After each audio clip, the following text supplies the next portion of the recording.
hard to gauge distance on the water in this. Just stop and let him come over and check you out. I can't cut him off and I can't jam right up to the wheel.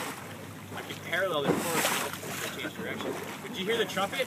Yeah. Like an elephant? That means this animal, albeit not fully grown, is grown enough to be doing hormones. And he's jumping because he's a little worked up, or she's a little worked up. We see this stuff from males and females when they're by themselves and they're starting to feel frisky. Doing full body rolls, showing the belly of the sky, waving the spec fence. Could be a flirty little female.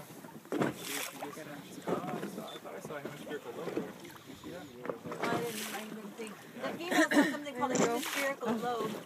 That's how you can tell if they're males or females. Females have it and the males don't. It's like the side of the grapefruit.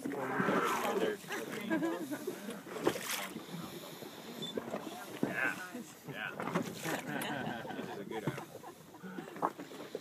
Look at it. It's on its back. It's flashing.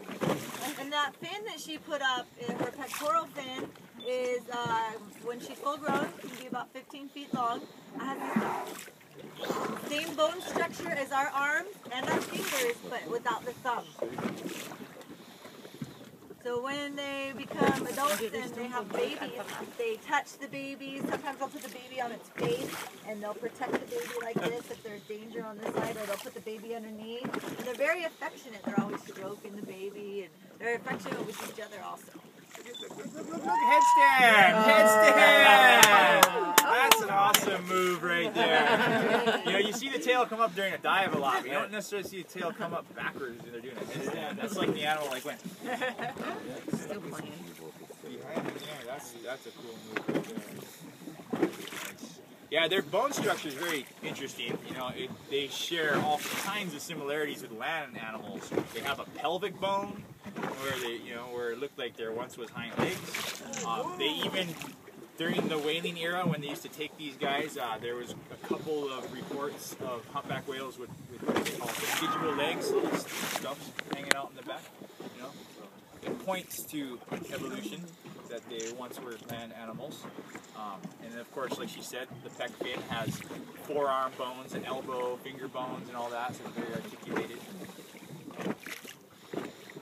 The thought is an animal, something like a hippopotamus, which kind of lives in and out of the water, just one day decided to not climb back out of the water, and the offspring eventually just swam and grew fins.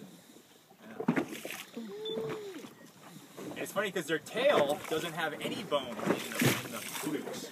It's all cartilage, and you know, it just comes to a little end of the vertebrae there. And that's how the researchers identify each whale has a unique marking on the underside of their tail. It's like a human fingerprint.